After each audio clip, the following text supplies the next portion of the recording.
minimize transaction cost and time. It's called the Logistics Performance Index, LPI.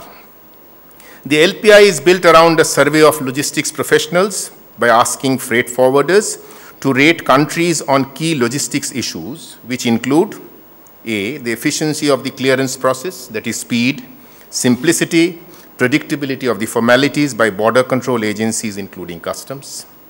B, the quality of trade and the transport-related infrastructure, which covers the ports, railroads, roads, information technology. C, the ease of arranging competitively priced shipments. D, the competence and quality of the logistics services, that is transport operators and customs brokers.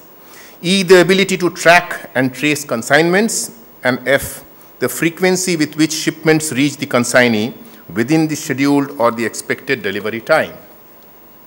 Out of 155 countries that were surveyed in the 2012 LPI, Singapore ranks first, while India is lowly placed at the 46th rank. A good 20 percentile difference from what Singapore scores, which is 4+ out of 5, and India around some 3+ out of 5. Certainly not a happy position and calls for some serious introspection for all of us stakeholders to see how we can bridge this gap. I'm sure the deliberations in this convention would show us the correct way forward. I know much of the discussion in this convention will be centered around international trade, but let me use this opportunity as DG Shipping to briefly dwell upon a much talked about subject where very little has been achieved, and that's coastal shipping, especially for the domestic trade. As far as domestic cargo is concerned, about 56% is moved by road, 36% by rail transport, and a mere 6 to 8% is by coastal shipping and inland waterways. And this is a situation despite the fact that coastal shipping and inland waterways have several inherent advantages. Namely, it's fuel efficient, it's safer, it's environment friendly, much less polluting than the trucks. And it has marginal external costs, that's least economic burden that is imposed on society. But still, it's not popular. And one major reason for its unpopularity is because a land-sea transport chain is viewed as unreliable and avoidable, with the user having to deal with multiple agencies and with transit time and lead time put together faring poorly when it's compared to the road haulage.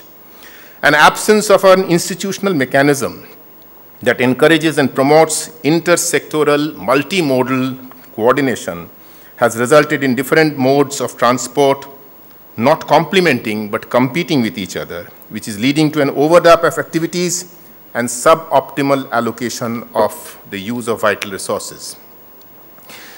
We need a comprehensive coastal policy, which in fact should address issues like dedicated berths at ports and adequate port infrastructure, hinterland connectivity, long-term cargo support, promotion of coastal fleet, which in fact has conducive rules for construction, building, manning, operation, where I as DG Shipping come in, parity with other transport sectors in the fuel cost, and maybe also incentives for modal shift of cargo from the rail or the road to the waterways. But most important, rather than approaching this subject of coastal shipping as a land issue versus coastal water issue, we need to see how land can complement the sea leg and how we can nurture cooperation rather than competition. I do look forward to a proactive role from all you members in this regard also. Thank you once again and wish you success in your deliberations over the next couple of days. Thank you.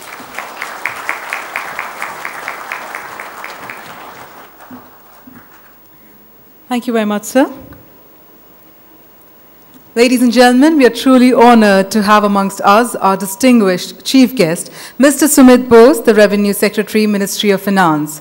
Let's have a warm round of applause as I now invite our chief guest, Mr. Sumit Bose, to share his perspectives with the august gathering. Ladies and gentlemen, Mr. Sumit Bose.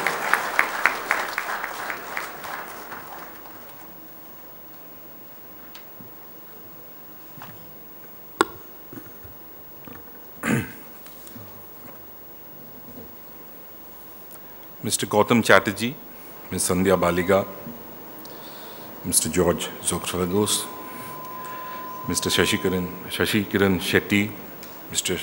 Shantanu,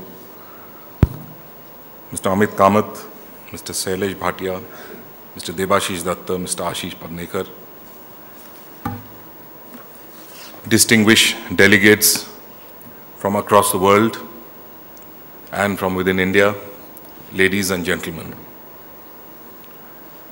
Namaskar, good evening. I'm indeed very happy to be here today to be able to interact with so many distinguished members of the trade and industry from India and abroad. I'm especially delighted because we recognize the Federation of Freight Forwarders Association that represents over 5,000 custom brokers as a trusted partner of the Customs Department ever since the Federation was inaugurated in 1962 by the then Finance Minister, who was also a future, later our Prime Minister, Shri Morarji Desai. This is a special occasion.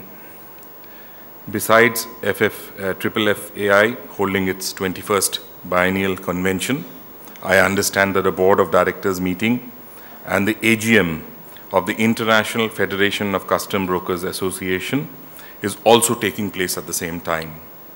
I am confident that the deliberations would be fruitful, and at the outset would like to assure you that we in government look forward to continuing to partner with you to facilitate businesses that rely upon movement of goods across international borders.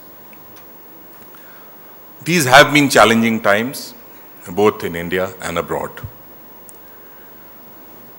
They will continue to face challenging times. However, over the past year, a lot of efforts have been made to contain the fiscal deficit, to meet the many challenges in order to promote growth. We've seen some results. Our ratings have been upgraded. Fiscal deficit is under control. And I think we have seen some beginnings on growth improving. And the potential for growth, of course, is much larger. However, as I said, these are only the beginnings.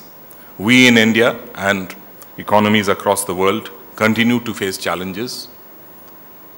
That's why I was very happy to hear Shantanu speak about difficult times and how you have to sail in difficult times, adjust the sail and move on. We are all doing that, and we in government would assure you that we'll continue to do everything possible to ensure that the economy grows, and we look forward to a growth, as the Finance Minister has time and again said, of between 6 to 6.5% in the coming year. I understand that the institution of custom brokers is practically as old as that of customs, which is a vindication of the excellent service being provided by them in facilitating global trade over hundreds of years. I find that in the United States, custom brokers were recognized by law as early as in 1799, that is over 200 years ago. They were then unregulated and made entries for goods in their own names. This led to some disputes, and a need was felt to regulate such agents. Thus, in 1894, it was provided that the Collector of Customs would license, and I quote, competent and reliable persons as agents. In 1910, the requirement was changed to persons of good moral character. I am telling you this because everyone must appreciate the high respect attached to the profession of customs brokers.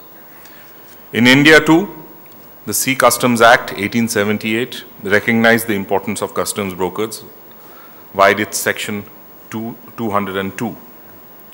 Interestingly, this provision required the approved person to give a bond for his faithful behavior as regards the customs house regulation and officers. Thus, it is clear that throughout history, customs brokers have been expected to be competent, reliable, faithful, and have a good moral character,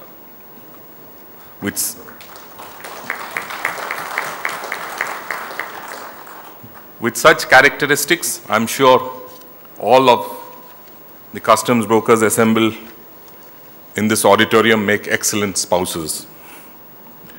On a more serious note, the Customs Department in India has traditionally been an agent of change, and the initiatives in recent years bear testimony to this. One reason for this is that globally, there is a stronger fraternity amongst customs services, and the World Customs Organization plays an important role in propagating best practices in customs administrations. Therefore, by and large, the customs procedures internationally are similar. An advantage of this is that the global best practices are replicated in all countries, including in India. Thus, Indian Customs has implemented an excellent risk management system to expedite the flow of imported goods with minimum intervention by customs officers. I'm glad to inform you that this is now going to be applied to exports as well. Indian Customs has also embraced EDI in a big way, and over 98% of import and export transactions are now handled electronically. Needless to say, the increase in use of EDI, the e-payment of duty, and other such measures have reduced transaction cost and made business more competitive, although Gautam has reminded us that we have a long way to go. Other important initiatives include self-assessment, which Sandhya spoke about, that reposes trust on importers, exporters, and customs brokers to make correct declarations of imports and exports. An authorized economic operator program to secure the global supply chain, on-site post-clearance audit for on-site clearance of audit customs transactions, an interactive website that indicates at the touch of a button the tariff classification and rate of duty, and of course 24/7 customs clearances at select ports and airports. The AEO program in particular is now available to customs brokers, and it is a global experience that its membership boosts business. Another program that is in the offing is the single window. I believe that this program, which aims to integrate the IT network of various government agencies to facilitate message exchanges, will, when implemented, fundamentally change the shape of how customs functions in the country. This will greatly facilitate our trade and industry by providing a single point of reference for filing customs clearance documents and obtaining the requisite clearances without having to obtain agency-wise clearance as at present. And that should take us a few notches up on the global index. Considerable groundwork has been done, and pilot programs are now being planned. As all of you are well aware, besides facilitating genuine trade, customs is also a major contributor to the national exchequer in India. In the last financial year, we collected over rupees 1.64 lakh crores. I believe that is about 284 billion US dollars. And the target for the current year is rupees 1.87 lakh crores, or $322 billion. These are significant amounts that are used by the government in nation building and development activities. Moreover, the customs is responsible for guarding the economic frontiers of the country, as well as safeguarding society from the ills of drug smuggling, counterfeiting, commercial frauds, protection of intellectual property rights, and the like. Therefore, it can be well appreciated that the customs has to perform a complex, multifaceted task of garnering revenue, facilitating genuine trade, and preventing violation of legal provisions. I thought it important to capture for you in a snapshot the challenges faced by the customs, because I believe their task is greatly facilitated by their traditional partners from business, which is the customs brokers. Old-timers from the customs department tell me that when they joined the service in the then Bombay Customs House or some other major customs houses across the country, they were initially guided by seasoned custom brokers. This is a reflection of your high competence as well as the trust bestowed upon you by the department and the high esteem in which you are held. Indeed, As the custom department has evolved over time, I find that custom brokers have also to keep pace.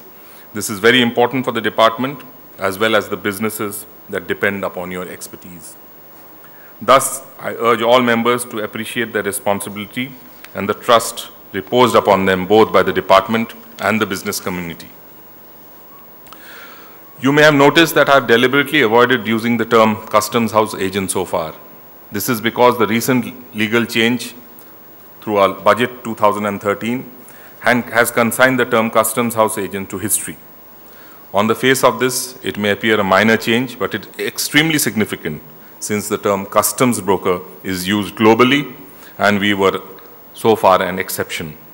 Thus, by making the change, we wish to give a loud message to the global business community that our customs agents are second to none. Our customs brokers are now on common ground with the customs brokers in other countries.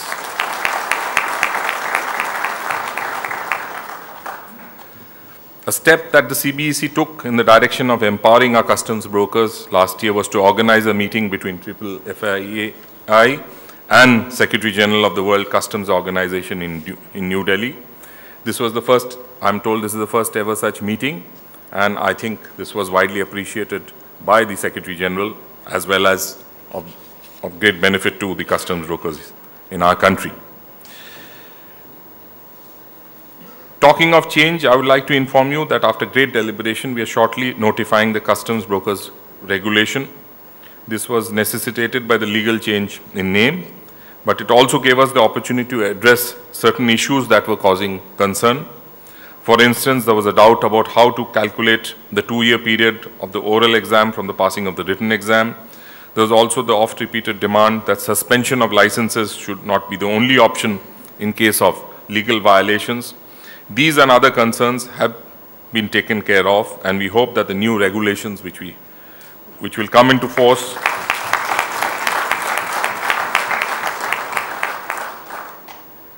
these will come into force after about more than 20 years of the old regulations, would resolve outstanding issues. I would like to also assure you that our department is fully seized of the serious impact of suspension of licenses on the business of a customs broker and how it affects goodwill in the marketplace. So we are working together to find a resolution to these issues.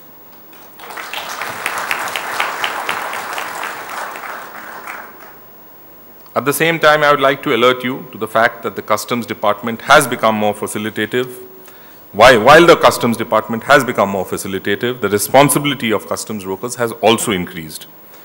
For instance, with the introduction of self-assessment in 2011, both government and businesses now expect customs brokers will ensure correct declarations are made. The KYC norms also require customs brokers to be cautious while accepting new clients. Therefore, customs brokers need to be more vigilant and well-versed in the legal provisions, and a convention like this goes a long way towards that effect. I would like to conclude by reiterating the department's commitment to supporting FFI and all customs brokers in their endeavors that lead to capacity building and providing excellent services to their clients. I believe customs brokers are important stakeholders and partners in ensuring an efficient business environment that reduces transaction cost while safeguarding revenue. I am confident the present convention will focus on new challenges and provide solutions that enable you all to discharge your responsibility more efficiently. We in government will look forward to learning about your deliberations over the next few days, and I would request the FFI to let us know about the issues which are raised, about the solutions, possible solutions to issues which are raised. Share those with us, and I assure you that we in the government will look at them very, very seriously. Share them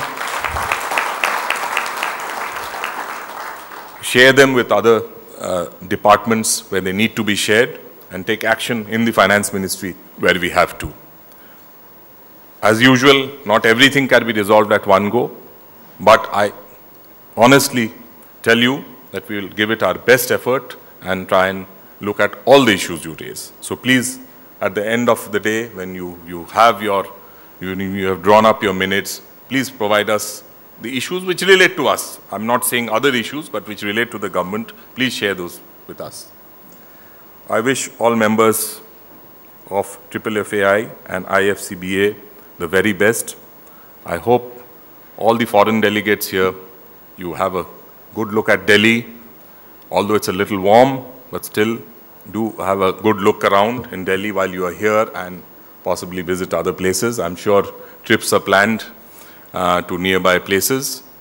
And to all of you here, apart from the serious delegations to which you are exhorted to participate in in a serious manner, I hope you'll also be partying hard and have a wonderful time. Thank you for having me.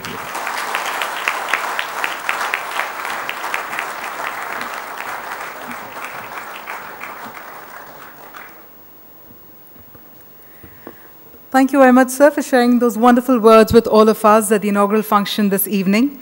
Ladies and gentlemen, we are truly honored to have our distinguished guests among us. At the same time, we are delighted to have all of you wonderful delegates as well as the families here at the 21st Biennial Convention of Federation of Freight Forwarders Association in India. It is only befitting as we unveil to you the FFAI Bulletin at the inaugural function. I now request our chief guest, Mr. Sumit Bose, to kindly unveil the FFAI Bulletin along with the dignitaries on the dais.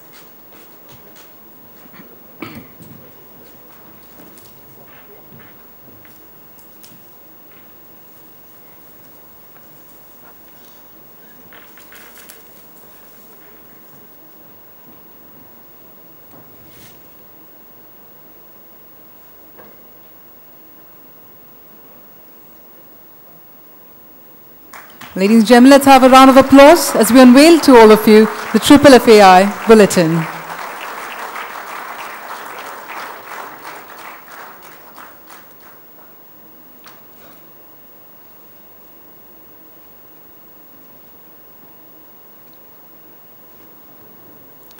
On that beautiful note, I now invite Mr. Amit Kamath, Honorary Secretary, FFAI, to present the vote of thanks.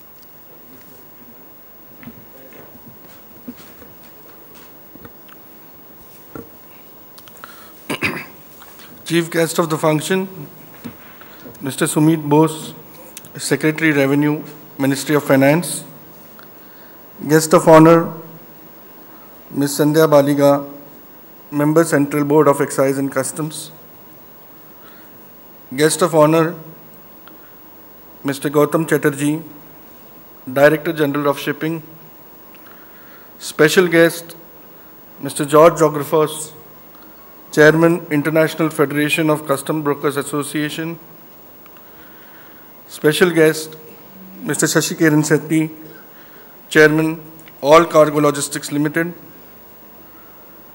My colleagues on the dais, distinguished guests, ladies and gentlemen, friends. On behalf of Mr. Shantanu Bhadkamkar, Chairman, and the Executive Committee members of the Federation of Freight Forwarders Associations in India, I sincerely thank you for gracing this inaugural function of the 21st Biennial Convention of FFAI. We truly appreciate your gesture. Your presence at this event is indeed an encouragement for all of us. We thank all our sponsors for the generous support and encouragement. Over the last many years, you have been continuously supporting us for our conventions. We appreciate the faith you have shown in us. To all our business session chairmen and speakers, we express our sincere gratitude. They are experts in their respective fields. They are very passionate about the subject and impart a wealth of information and knowledge to the participants of the convention, sparing time from their very busy schedule. To our friends from IFCBA, we convey our appreciation for deciding to host the IFCBA Board of Directors meeting in India and traveling long distances from overseas to come here. We have a phenomenal response of registrations for our convention. This convention has witnessed the highest number of registrations as compared to all our past conventions. We thank all the delegates for the vociferous response and promise them that we shall deliver to them an exceptional value and experience of the convention. Today, at the inauguration of the convention in our Golden Jubilee year, we remember and recognize the contribution of various ministries, government departments, trade bodies have made to our organization and fraternity over the year. Ministry of Finance, Central Board of Excise and Customs, Ministry of Commerce, Ministry of Shipping, Ministry of Civil Aviation, Ministry of External Affairs, all have been very supportive. Today, we are partners in trade. We are part of various bodies formed by these ministries for trade facilitation, be it the Customs Consultative Group, Scope Shipping, Scope Air, pre-budget meeting of the Tax Research Unit, meeting to discuss International North-South Transport Corridor Project, and various other forums. We continuously interact with these trade bodies, and our suggestions are well taken. We particularly thank the Central Board of Excise and Customs for sharing our concern and taking steps to address them. We are also grateful to them for introducing trade-friendly steps and tools like IceGate and RMS. Federation of International Chamber of Commerce and Industry has been very supportive to us. In the last 1 year, we have done many projects with FICCI at various stations. They have always welcomed our participation in their events and extended cooperation in our activities. We take this opportunity to thank all of them for their support. With this, once again, I convey our gratitude to all of you who are present here for your participation. I can assure you that the next 2 days will be eventful, and you will take back with you fond memories and food for thought. Have a great evening, ladies and gentlemen, and an enjoyable stay in New Delhi. Thank you. Friends, we heard announcements we were eagerly waiting for. The Revenue Secretary has said something which is music to our ears. I would expect a much louder applause for it.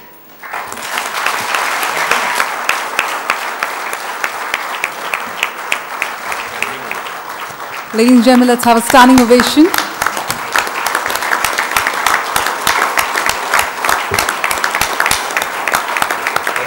Thanks a lot, sir. We all believe that coming together is the beginning, keeping together is progress, and working together is success. This beautiful gathering has also been put together with the support of our wonderful sponsors. So we'd like to honor our sponsors for today.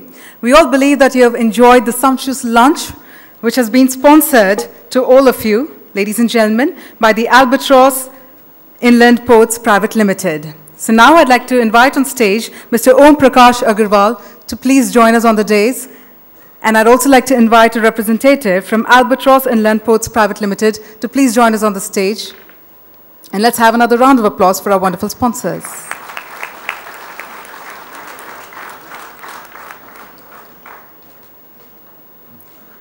May I invite the Albatross Inland Ports Private Limited representatives to please come on stage.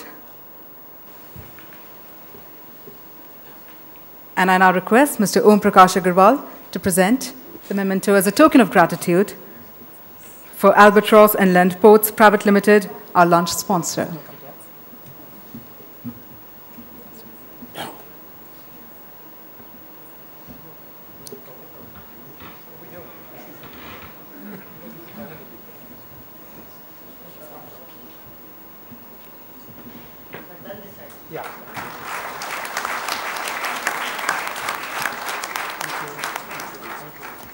Thank you very much.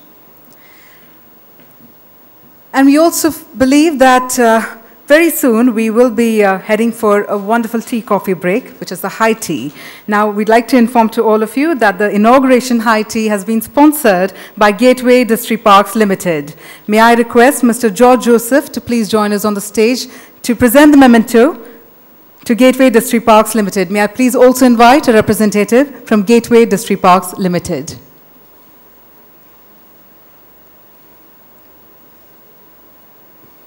Let's have a round of applause, as very soon we will be heading for a wonderful tea-coffee break.